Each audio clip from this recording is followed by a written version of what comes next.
In the year 2014, I frequently used the app Uber because I wasn't able to drive for 12 months due to some DUI charges. Just a stupid mistake overall. There's this nightclub bar in my town that I would sometimes go to on the weekends with my friends. Sometimes I would get a ride home with a designated driver if we had one, and sometimes we would catch an Uber. This night I wasn't feeling too great, so I left a little early. It was somewhere between 1 and 2 in the morning. It was way too cold to walk home, so I called for an Uber. A guy nearby named Alex popped up, and I gotta be honest, he was a little creepy looking.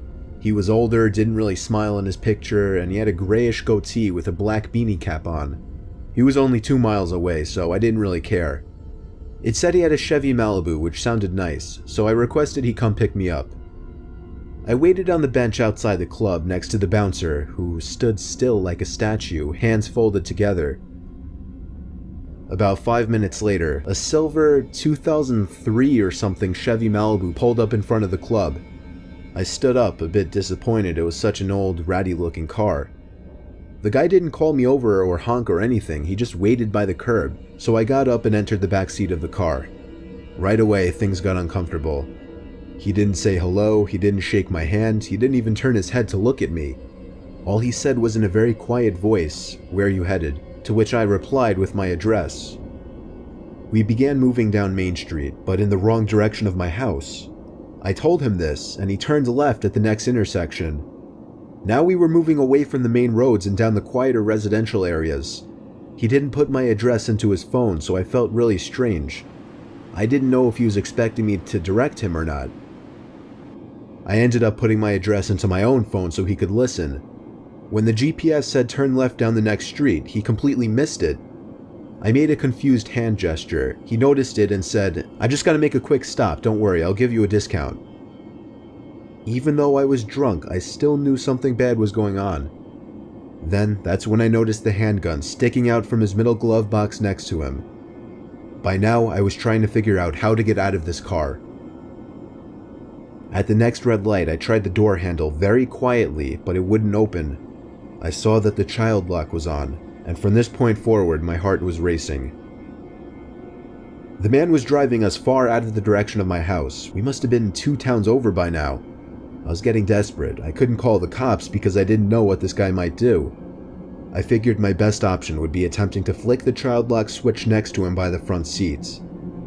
I had to somehow slide over to the opposite side of the back seat behind him without him noticing. This was one of the most tense moments of my life. I locked my sight on his head through the rearview mirror, making sure he wasn't looking. I very casually slid behind him. Thankfully, he didn't notice. Now came the scariest part. I had to reach for the button up front at the next red light before he could do anything. Each light we passed, I felt more and more tension build up as I was waiting for one of them to turn yellow, and eventually, one finally did. He slowed the car at an intersection that would usually be busy during daylight hours. It was a perfect escape point. The car came to a stop. I knew this light wasn't very long, so I had to be quick. A car was stopped at the opposite side of the intersection, which made me feel a little better. With all of my courage, I reached my hand up to the lit up child lock button, and I must have startled him because he jumped 2 inches out from his seat. He screamed at me, and as I feared he would, he went for the gun right next to him. I was able to open the door and flee to the nearby Cadillac Escalade, where I banged on their windows asking for help. They drove off, completely avoiding me, but it didn't matter because the man in his Chevy Malibu was already gone down the block. I ran into a nearby grocery store that was open 24 hours, where I called a taxi this time. This was a very sobering experience because I don't remember being drunk at all in that store or during the taxi ride home. I reported the driver to Uber, who said they would escalate the situation to the authorities. It wasn't until a whole week later that an officer finally showed up at my front door for some questioning, and that was the end of that. I have no idea what became of that guy, but I've never used an Uber since.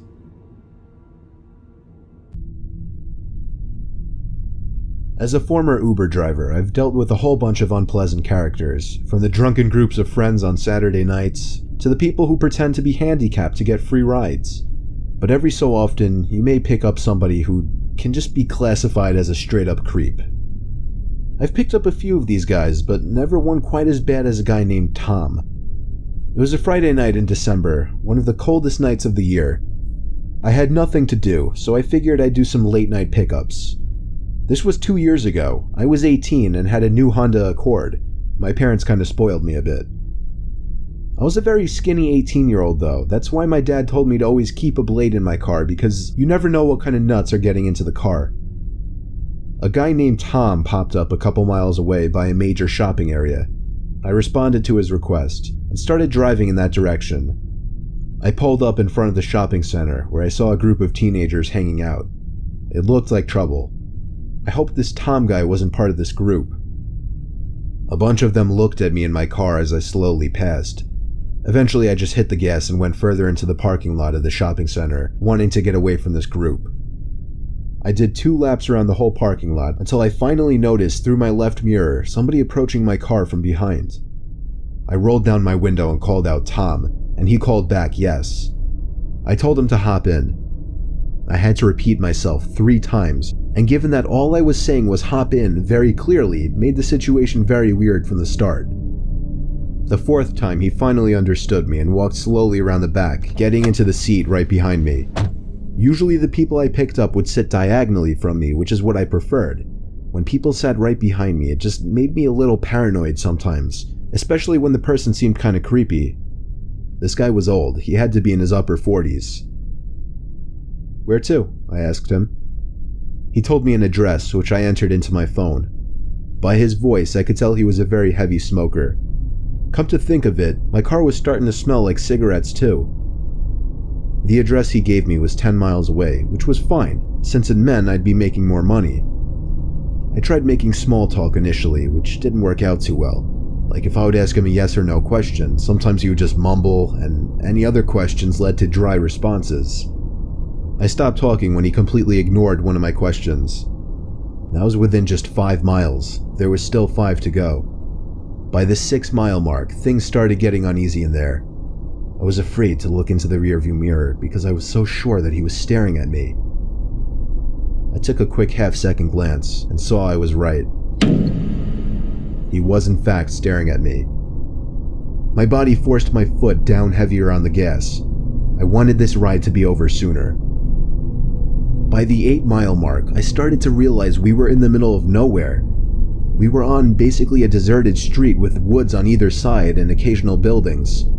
I was growing suspicious now as to where this address he told me actually was. So, while driving, I dragged my finger across my phone to slide the map in the direction of the address. It seemed to lead to a dead-end street with no surrounding streets nearby. I was getting more and more nervous with each passing minute now. I shot a glance back up again at the mirror, and he was still watching me. I finally summed up the courage to ask him if the address he gave me was of his house. There was silence for a few moments, and I thought he was once again going to ignore me, or possibly didn't hear me. But 5 seconds later, he finally answered yes. There was less than a mile left in the drive now, still surrounded by nothing but woods with the occasional empty-looking building. I was approaching the dead-end street that the address he gave me resided on, hoping some houses would come into sight. As the street came up, I slowed down so I could get a good look of it. But nothing could be seen. Just pitch blackness. I could only imagine why he wanted to get me out here alone, so far away from anybody or anything. I casually kept driving, pretending like I missed it, hoping he wouldn't notice. But he did. Instantly, he hopped out of his seat and yelled at me to turn around. Honestly, I felt like my life was on the line, so I apologized and did a quick 3-point turn. As I was reapproaching the dead-end street, I dug my hands into the netting compartment on the side of my seat where I kept my blade. I very quietly flicked the blade open and held it tight in my right hand, ready to use it. I turned down the dead-end road with my headlights now displaying just what I thought I would see. Nothing but trees on either side. I made it to the end of the road, not a single house or building on the road. I just knew something was about to go down. I was just trying to physically and mentally prepare myself for it. Suddenly, he said in as soft as a voice as he probably could, "Thanks for the ride." I wasn't even thinking about money at this point. He opened his door, but before stepping out, he said, "Could you get out of the car for a second? I need help carrying my bag. I have a bad back." But he didn't have a bag. I knew he didn't. He didn't come in with one. I replied, Yeah, sure, let yourself out and I'll help you in a sec." The shakiness in my voice was too obvious. What happened next, I never imagined would have happened. All of a sudden, I felt pressure on my neck. It took me at least a second before I could realize he was choking me from the back seat. Immediately, I drilled the blade into his left arm and he screamed in pain, releasing his grip on my neck. He fell out of the car and onto the street, and I took that opportunity to turn the car around and practically floor it down the street until I returned to a busy road. I actually didn't end up calling the cops. I was just too scared to do anything but drive home. And by the time I got home, I just wanted to go to sleep and forget about it.